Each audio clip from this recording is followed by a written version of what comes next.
मनुष्य भी बड़ा विचित्र प्राणी है।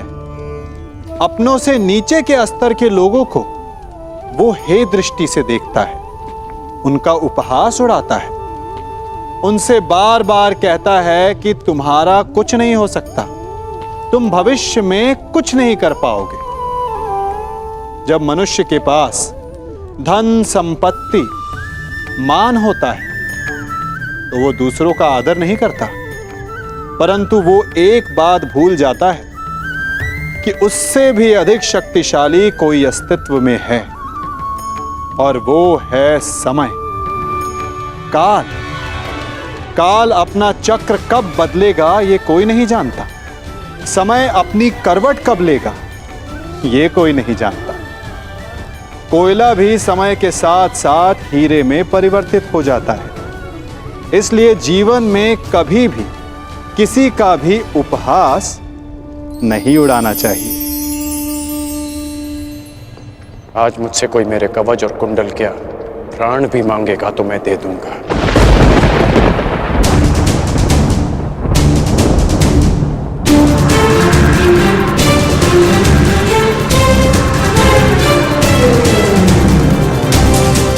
नहीं पिताश्री, मैं आपको ऐसा नहीं करने दूंगा, चाहे कुछ भी हो जाए। मेरे मार्ग से हटो, मेरे मार्ग से हटो और मुझे मेरा धर्म निभाने दो।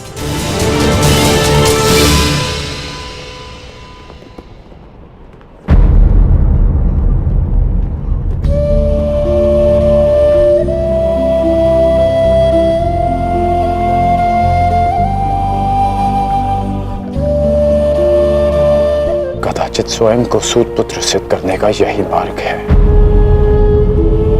कि मैं सूर्य से मिले इस आशीर्वाद को स्वयं से सदा के लिए दूर कर दूं।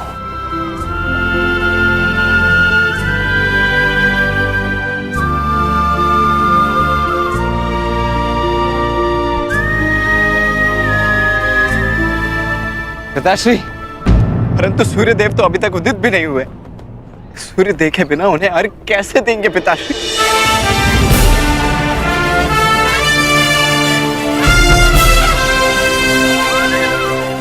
सूर्य उदय होगा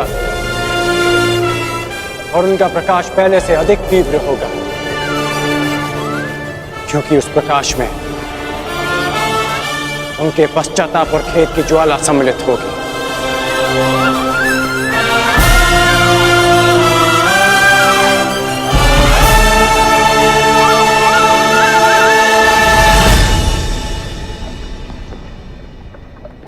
पश्चाताप तो मुझे भी है पिताश्री,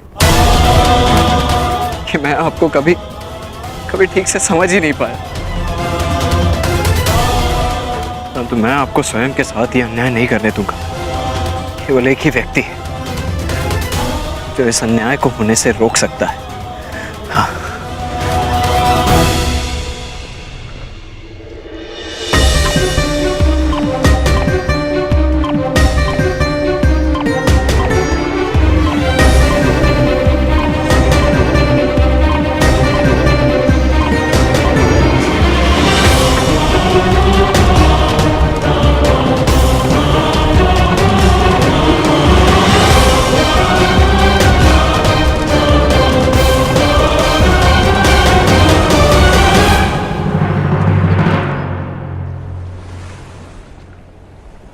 सूर्यदेव, ये एक पिता का धर्म होता है कि वो अपने पुत्र को उचित मार्ग दिखाए। क्या अब एक पुत्र अपने पिता को मार्ग दिखाएगा?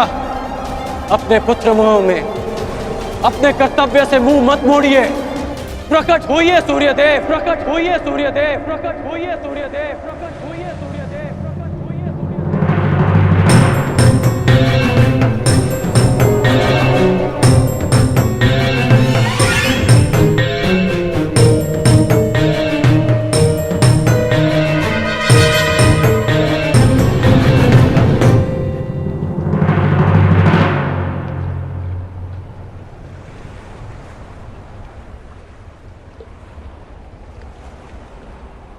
सूर्यदेव ने ना उदय होने का प्रण लिया है कर्ण।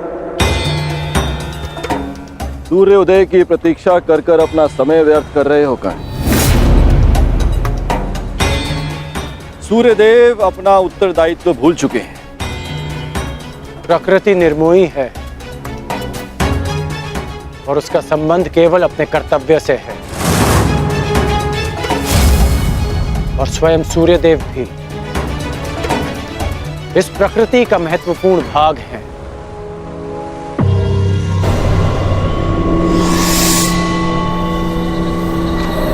उन्हें आना होगा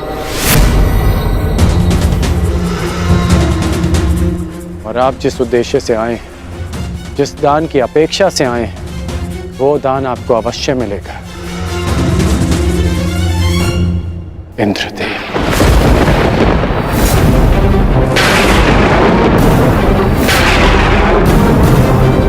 आपने एक भिक्षुक की मर्यादा का उल्लंघन किया है।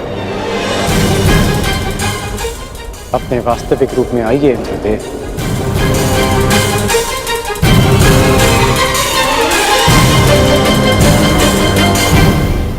इसका अर्थ है कि सूर्यदेव ने तुम्हें पहले ही मेरे मंतव्य से अवगत करा दिया था। परंतु आश्चर्य का, फिर भी तुम अर्घ देने, दान देने, भेंट देने चले आए अंगराज। सूर्यदेव ने वो किया जो एक पिता का धर्म होता है। आपने वो किया जो एक पिता का मोह होता है। और मैं वो करूंगा जो एक योद्धा का कर्तव्य होता है, वचन का पालन। और जब देवराज स्वयं भिक्षुक बनकर दान मांगने आए हैं, तो इस राधे के लिए इससे अधिक गर्व की बात और क्या हो सकती है। अद्भुत, बहुत अधिक आत्मविश्वास है तुम्हें तुम पर। परंतु ज्ञात रहे, अति आत्मविश्वास नाश का कारण बन जाता है। विश्वास तो आप खो बैठे हैं कि जब तक मेरे पास कवच और कुंडल है, आपका पुत्र अर्जुन मुझे परास्त नहीं कर पाएगा। मेरे लिए यह गर्व की बात है कि अर्जुन मेरा सामना तब करेगा जब मेरे पास कोई सुरक्षा नहीं होगी। तभी मेरा वास्तविक कौशल उसके समक्ष आएगा। बहुत अहंकार है तुम्हें स्वयं पर अंगराज। भला मुझे किस बात का अहंकार होगा? कवच और कुंडल का? ये तो एक पुत्र को उसके पिता की ओर से एक सामान्य उपहार है। मेरा अभिमान, मेरा पराक्रम और कौशल है, जिसे अब आप भी देखेंगे और आपका पुत्र भी। मैं अपना कवच और कुंडल आपको प्रसन्नता से भेंट कर दूंगा, क्योंकि युद्ध में बने रहने के लिए मुझे इनकी आवश्यकता नहीं है। उसके लिए मेरा पराक्रम और मेरे गुरु का प्रशिक्षण ही पर्याप्त है। परंतु आपको दान लेने के लिए एक ब्राह्मण का रूप धारण करने की आवश्यकता नहीं थी। आपको देवराज होने की मर्यादा में रहना चाहिए था। मानता हूं कि मैंने पुत्र मोह में ऐसा किया, परंतु पुत्र मोह का अपराधी केवल मैं ही नहीं, कोई और भी है जो अपने कर्तव्य मार्ग से टिक रहा है। कदाचित तुम्हारे पिता आज उदय ना होकर तुम्हें दान नहीं करने देना चाहते। दान का वचन मेरा है, जिसे मैं पूर्ण करूंगा। और उदय होना सूर्यदेव का धर्म है। जब पुत्र अपना कर्तव्य निभा रहा है, तो एक पिता को भी अपना धर्म निभाना होगा। सूर्यदेव को उदित होना होगा।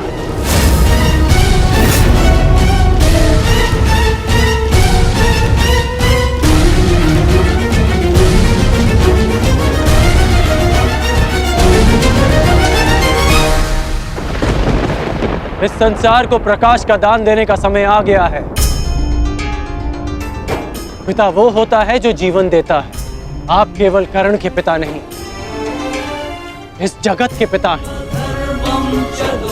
क्योंकि यह जगत आपके प्रकाश और ऊर्जा से जीवन पाता है। फिर आप ऐसा कैसे कर सकते हैं कि अपने एक पुत्र के हित के लिए, अपनी सारी संतानों के प्रति आप अपना उत्तरदायित्व भूल जाएंगे? मैं जानता हूं कि आप केवल मेरी रक्षा करना चाहते हैं, परंतु स्मरण रहे सूर्यदेव कि एक श्रेष्ठ पिता वो नहीं होता जो अपने पुत्र के समक्ष ढाल बनकर खड़ा रहे। बल्कि एक श्रेष्ठ पिता वो होता है कि जो संसार के दिए घावों का सामना करने में अपने पुत्र को सक्षम बनाए।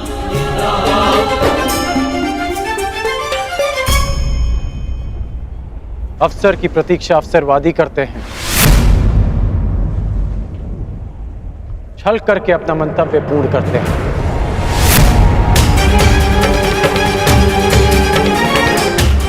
परंतु वीर हर पल को अवसर बना देता है।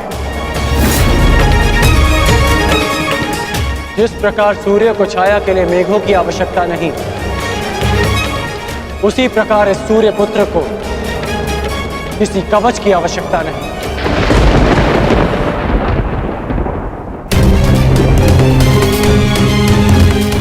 आपने अपना कर्म किया, अब मुझे मेरा धर्म निभाने दीजिए।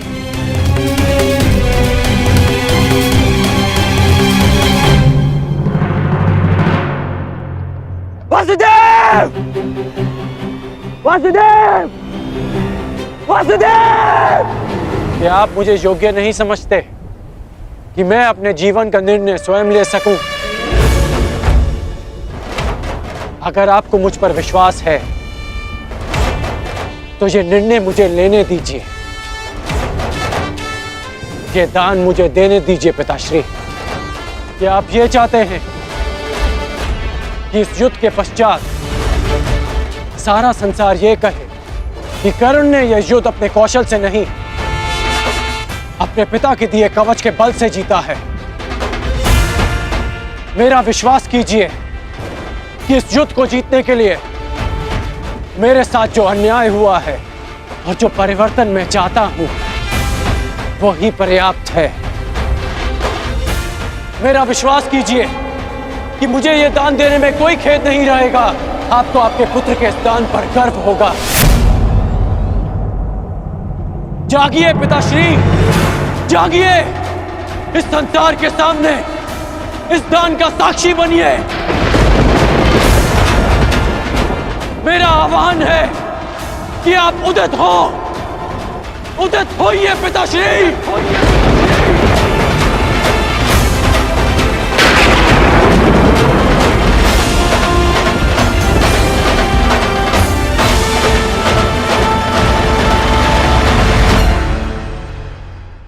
मेरा आह्वान है कि आप उदित हो, उदित होइए पिताश्री।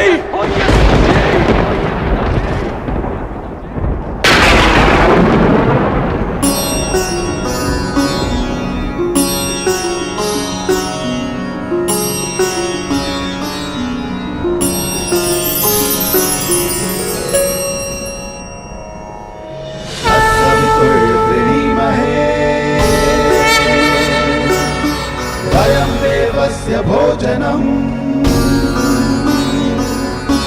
तत्सवितुर्वृणीमहे वयं देवस्य भोजनं श्रेष्ठं सर्वसाधकं दुरंभकस्य धीमहि विश्वानि देव सवितर्दुरितानि परशुवा विश्वानि देव सवितर्दुरितानि परशुवा यदा भद्रं तन्ना आसुवा यदा भद्रं तन्ना आसुवा।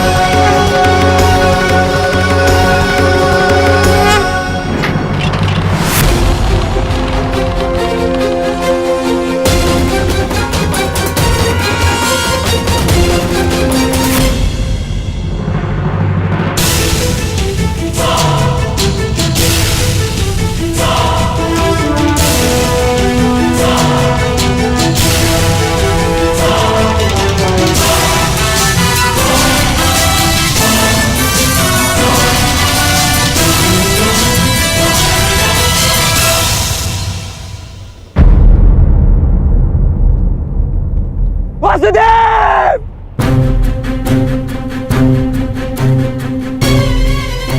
शत्रु पक्ष योद्धा होकर यहाँ क्या कर रहे हो? मैं तुम्हें अभी यहीं समाप्त कर दूंगा। शांत विकोदर,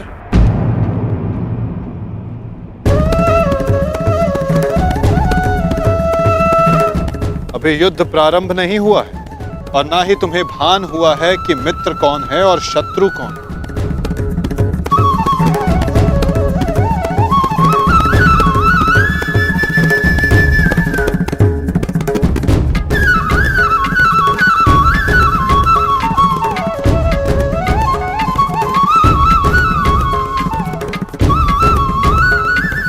मेरे साथ आओ वृषसेन।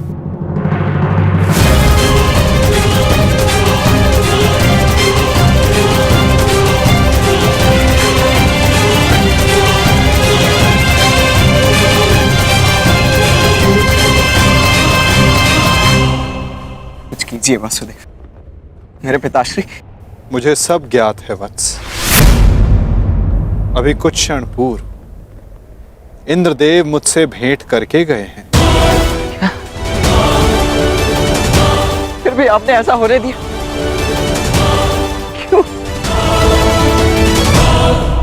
माधव, इसका अर्थ वो ब्राह्मण स्वयं इंद्रदेव थे?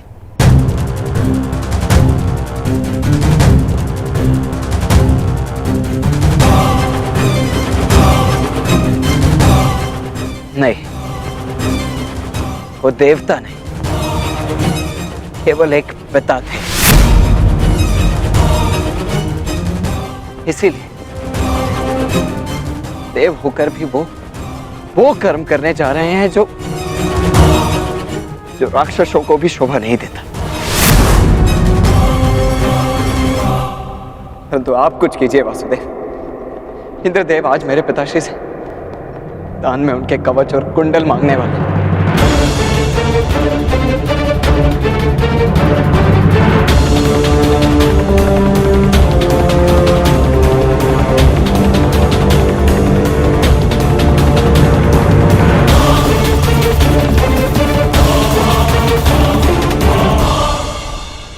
मेरे पिताश्री को ऐसा करने से रोक लीजिए, उनकी रक्षा कीजिए। कौन थे अर्जुन? अंततः वो आपके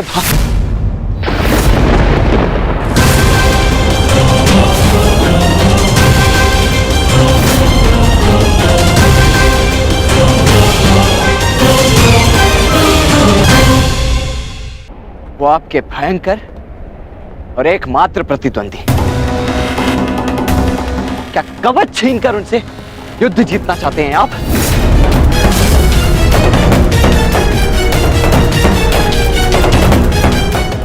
परंतु आपसे क्यों बात कर रहा हूं? आप ही के कारण तो ये सब हो रहा है।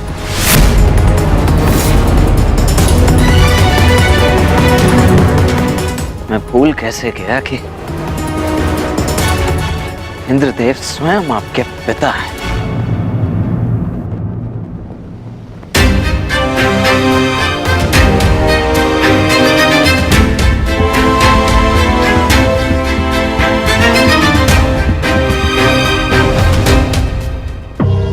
अवश्य आपने ही उन्हें ऐसा करने के लिए कहा होगा ताकि आप द्वंद्व में मेरे पिता को परास्त कर सकें। सावधान वृषसेन,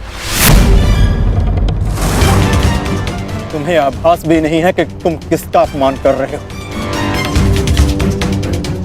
क्षमा करता हूं तुम, इसलिए कि तुम हमारे शिविर में आए हो। अन्यथा इस दुस्साहस का मूल्य तुम्हें तुम्हारे प्राण देकर चुकाना पड़ता। स्मरण रखना कि मैं कौरवों की भांति छल में विश्वास नहीं रखता। मैं ऐसी तुच्छ नीति नहीं अपनाऊंगा। पिता की संपत्ति यदि पुत्र भोग सकता है तो पिता के किए दुष्कर्म भी उसे भोगने पड़ते हैं। महारथी अर्जुन,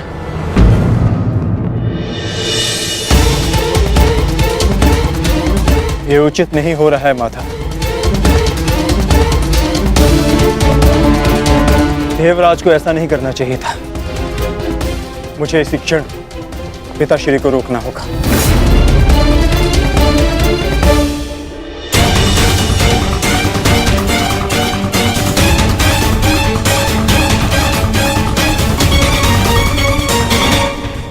कहिए इंद्रदेव,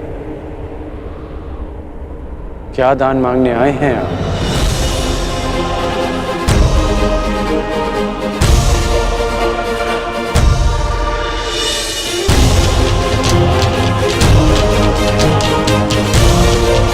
क्या हुआ? यदि आप याचक बनकर आ ही गए तो दान मांगने में संकोच कैसा?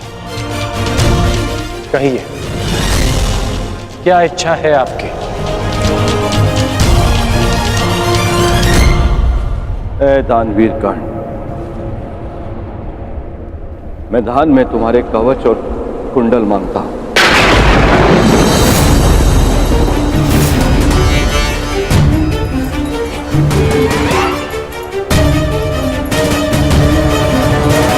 जो आज्ञा है त्रिदेव।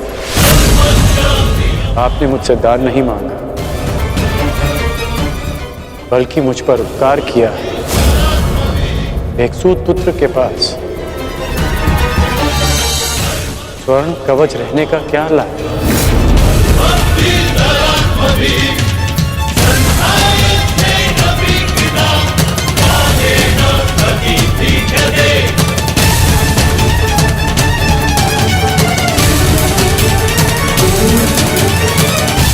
मैं आपका दान पूर्ण करने का वचन देता हूं।